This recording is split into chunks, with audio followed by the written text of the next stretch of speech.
Friends, welcome to my YouTube channel. I hope ಎಲ್ಲರೂ ಚೆನ್ನಾಗಿದೆ ಅಂದ್ಕೊಂಡಿದ್ದೀನಿ. ನಾನು ಚೆನ್ನಾಗಿದ್ದೀನಿ. ಇವತ್ತೊಂದು ಬನ್ಸಿ ರವೆ ಉಪಯೋಗಿಸಿ ನೋಡಿ 1.5 ಲೋಟ ಬನ್ಸಿ ರವೆ ತೊಗೊಂಡಿದ್ದೀನಿ.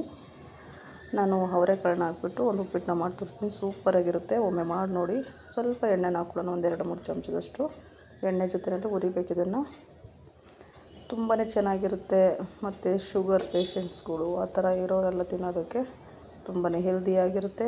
ಇವಾಗ ಅವರೆಕಾಳು ಸೀಸನ್ ಆಗಿರೋದ್ರಿಂದ ಅವರೆಕಾಳನ್ನ ಹಾಕ್ಬಿಟ್ಟು ಮಾಡ್ತಾಯಿದ್ದೀನಿ ನಾನು. ಈಗ ಸ್ವಲ್ಪ ಜೀರಿಗೆನ ಹಾಕ್ಕೊಳ್ತಿದ್ದೀನಿ. ಒಂದು 1/4 ಚಮಚದಷ್ಟು ಜೀರಿಗೆನ, ಏಕೆಂದರೆ ಅದನ್ನು ಹಾಕ್ಕೊಂಡು ಹುರಿಯೋದ್ರಿಂದ ಅರೋಮ ತುಂಬ ಚೆನ್ನಾಗಿರ್ತದೆ. ಅದು ವಾಸನೆ ಸಕ್ಕತ್ತಾಗಿರುತ್ತೆ. ನೋಡಿ, ಆಲ್ಮೋಸ್ಟ್ ಆಯಿತು. ಇವಾಗ ರವೆ ಈ ಥರ ಕೆಂಪಗಾಗೋವರೆಗೂ ಹುರ್ಕೊಳ್ಬೇಕು ನಾವು.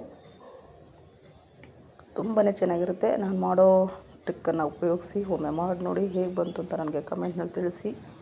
ನಿಮ್ಗೆ ಇಷ್ಟ ಆಗುತ್ತೆ ಅಂದ್ಕೊಂಡಿದ್ದೀನಿ. ಯಾರಾದರೂ ಫಸ್ಟ್ ಟೈಮ್ ನನ್ನ ಚಾನಲ್ನ ನೋಡ್ತಿದ್ರೆ ಪ್ಲೀಸ್ ಸಬ್ಸ್ಕ್ರೈಬ್ ಮಾಡ್ಕೊಳ್ಳಿ ನನ್ನ ಚಾನಲ್ನ. ಹಾಗೆ ಶೇರ್ ಮಾಡಿ, ಕಮೆಂಟ್ ಮಾಡಿ.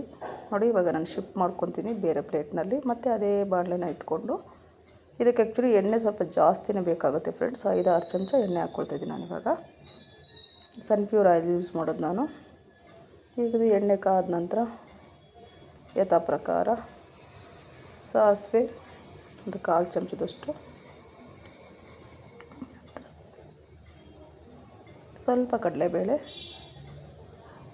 ಮಾಮೂಲಿಯಾಗಿ ನೀವು ಹಾಕ್ಕೊಳ್ಳೋ ಥರ, ಮತ್ತು ಸ್ವಲ್ಪ ಉದ್ದಿನಬೇಳೆ ಅದು ಒಂದು ಅರ್ಧ ಚಮಚದಷ್ಟು. ಇಷ್ಟನ್ನು ಹಾಕ್ಕೊಂಡು ಸ್ವಲ್ಪ ಕೆಂಪಗಾಗೋವರೆಗೂ ಹುರ್ಕೊಳ್ಬೇಕು. ನಂತರ ಹಸಿಮೆಣಸಿನ್ಕಾಯಿನ ತೊಗೊಂಡಿದ್ದೀನಿ. 5-6 ಹಸಿಮೆಣಸಿನ್ಕಾಯಿನ ತೊಗೊಂಡಿದ್ದೀನಿ, ಸಿಳ್ಕೊಂಡಿದ್ದೀನಿ. ಮತ್ತು ಒಂದು ದಪ್ಪ ಈರುಳ್ಳಿನ ತೊಗೊಂಡಿದ್ದೀನಿ. ಇಷ್ಟನ್ನು ಹಾಕ್ಕೊಂಡು ಚೆನ್ನಾಗಿ ಸ್ವಲ್ಪ ಮಿಕ್ಸ್ ಮಾಡ್ಕೊಳ್ಳೋಣ.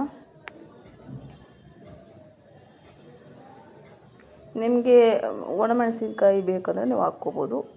ಉಪ್ಪಿಟ್ಟಿಗೆಲ್ಲ ಹಸಿಮೆಣಸಿನ್ಕಾಯಿ ಅಂದರೆ ಚೆನ್ನಾಗಿರುತ್ತೆ ಟೇಸ್ಟು. ಮತ್ತು ನಾನು ಒಂದು ನಾಟಿ ಟೊಮೊಟೊ ತೊಗೊಂಡಿದ್ದೆ, ಮೀಡಿಯಮ್ ಸೈಜು.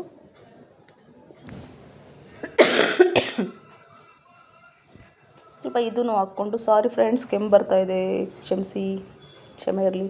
ಮತ್ತು ಮಿಕ್ಸನ್ನ ಮಾಡ್ಕೊಳ್ಳೋಣ. ಇದು ಸ್ಮ್ಯಾಶ್ ಆಗೋ ಥರ ಬೇಯೋದು ಆ ಥರದ್ದೆಲ್ಲ ಏನೂ ಬೇಡ ಫ್ರೆಂಡ್ಸ್. ಓಕೆ, ಜಸ್ಟ್ ಸುಮ್ಮನೆ ಒಂದು ಎಣ್ಣೆಯಲ್ಲಿ ಅದರ ಅರೋಮ ಇದಾಗಬೇಕು ಅಂತ ಅಷ್ಟೇ. ಮತ್ತು ಸ್ವಲ್ಪ ಪುಡಿ ಉಪ್ಪನ್ನು ಹಾಕ್ಕೊಳ್ತೀನಿ, ಒಂದು ಅರ್ಧ ಚಮಚದಷ್ಟು ಹಾಕ್ಕೊಂಡು ಇದನ್ನು ಅಷ್ಟೇ ಚೆನ್ನಾಗಿ ಮಿಕ್ಸ್ ಮಾಡ್ಕೊಳ್ಳೋಣ.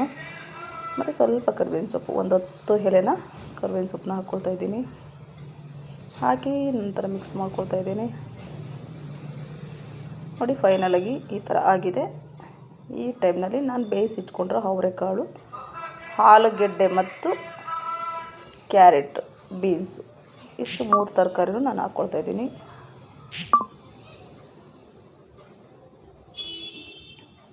ನೀರು ಸಮೇತ ನಾನು ಈಗ 1.5 ಲೋಟ ನಾನು ತೊಗೊಂಡಿದ್ದೆ ಅಂದರೆ ನಾನು 4 ಲೋಟ ಹಾಕಿದ್ದೀನಿ ನೀರನ್ನ. ಏಕೆಂದರೆ ಸ್ವಲ್ಪ ಇದು ಬೇಯಬೇಕು. ಸ್ವಲ್ಪ ಕಾಯಿ ತುರಿ ಹಾಕ್ಕೊಳ್ತಾಯಿದ್ದೀನಿ ಇವಾಗ.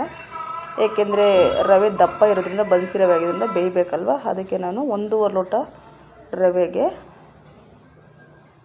4 ಲೋಟ ನೀರನ್ನ ಹಾಕ್ಕೊಂಡಿದ್ದೀನಿ. ಇವಾಗ ನೋಡಿ, ಫೈನಲಾಗಿ ಇದರಲ್ಲಿ ಹಾಕ್ತಾಯಿದ್ದೀನಿ. ಹಾಕಿಬಿಟ್ಟು ನಾವು ಸಿಮ್ಮಲ್ಲಿ ಇಟ್ಬಿಟ್ಟು ಬಿಟ್ಬಿಡಬೇಕು ಒಂದು 10 ಮಿನಿಟ್ಸು. ಸೂಪರ್ ಆಗಿರುವ ಬನ್ಸಿ ರವೆ, ಅವರೆಕಾಳು ಬನ್ಸಿ ರವೆ ರೆಡಿ. ಓಕೆ, ನೋಡಿ ಮಿಕ್ಸ್ ಆಗಿದೆ. ಈ ಥರ ಮಿಕ್ಸನ್ನು ಮಾಡ್ಕೊಂಡ್ಬಿಟ್ಟು ಲಿಡ್ನ ಕ್ಲೋಸ್ ಮಾಡಿಬಿಟ್ಟು ಒಂದು 5 ಮಿನಿಟ್ಸ್ ಬಿಡೋಣ. ನೋಡಿ, ವಾವ್, ನೀರೆಲ್ಲ ಚೆನ್ನಾಗಿ ಅಬ್ಸರ್ವ್ ಆಗಿದೆ. ನೋಡಿ, ವಾವ್, ಎಷ್ಟು ಸಕ್ಕತ್ತಾಗಿದೆ. ನೋಡಿ, ಎಷ್ಟು ಹೆಲ್ದಿಯಾಗಿರುತ್ತೆ ಗೊತ್ತಾ. ಒಮ್ಮೆ ಖಂಡಿತ ಮಾಡಿ ನೋಡಿ. ಈ ವಿಡಿಯೋ ಖಂಡಿತ ನಿಮಗೆ ಇಷ್ಟ ಆಯಿತು ಅಂದ್ಕೊತೀನಿ. ಪ್ಲೀಸ್ ಇಷ್ಟ ಆಯಿತು ಅಂದರೆ ಕಮೆಂಟ್ ಮಾಡಿ, ಸಬ್ಸ್ಕ್ರೈಬ್ ಆಗಿ, ಮತ್ತು ನಿಮ್ಮ ಫ್ಯಾಮಿಲಿ ಫ್ರೆಂಡ್ಸಿಗೆ ಎಲ್ರಿಗೂ ಹೇಳಿ ಫ್ರೆಂಡ್ಸ್. ಈ ಥರ ಒಂದು ಸರಿ ಮತ್ತೆ ಮಿಕ್ಸನ್ನ ಮಾಡಿ ಕೊಡೋಣ. ಎಲ್ಲ ಕಡೆ ಚೆನ್ನಾಗಿ ಮಿಕ್ಸ್ ಆಗಲಿ. ಓಕೆ, ಮಿಕ್ಸನ್ನು ಮಾಡಿ ಈಗ ರೆಡಿ. ಇದು ಸರ್ವಿಂಗ್ ಬೌಲ್ನಲ್ಲಿ ಸರ್ವ್ ಮಾಡ್ಕೊಳ್ಳೋಣ. ಇವಾಗ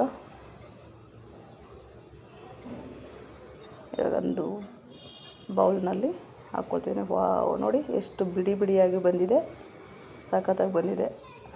ನೋಡ್ತಿರ್ಬೋದು ನೀವು ಅಲ್ವಾ, ಎಷ್ಟು ಸೂಪರಾಗಿದೆ ನೋಡಿ ಫ್ರೆಂಡ್ಸ್. ಒಮ್ಮೆ ಟ್ರೈ ಮಾಡಿ ಹೇಗಿತ್ತು ಅಂತ ನನಗೆ ಕಮೆಂಟ್ನಲ್ಲಿ ತಿಳಿಸಿ. ಏನಾದರೂ ತಪ್ಪು ಏನಾದರೂ ಇದ್ದರೆ ಖಂಡಿತ ನನಗೆ ಕಮೆಂಟ್ನಲ್ಲಿ ತಿಳಿಸಿ, ನಾನು ತಿದ್ದುಕೊಳ್ತೇನೆ. ಎಲ್ಲರೂ ಇದೇ ರೀತಿ ಸಪೋರ್ಟ್ ಮಾಡಿ. ಫೈನಲಾಗಿ ಕೊತ್ತಂಬರಿ ಸೊಪ್ಪನ್ನ ಹಾಕ್ತಿದ್ದೀನಿ. Thank you friends.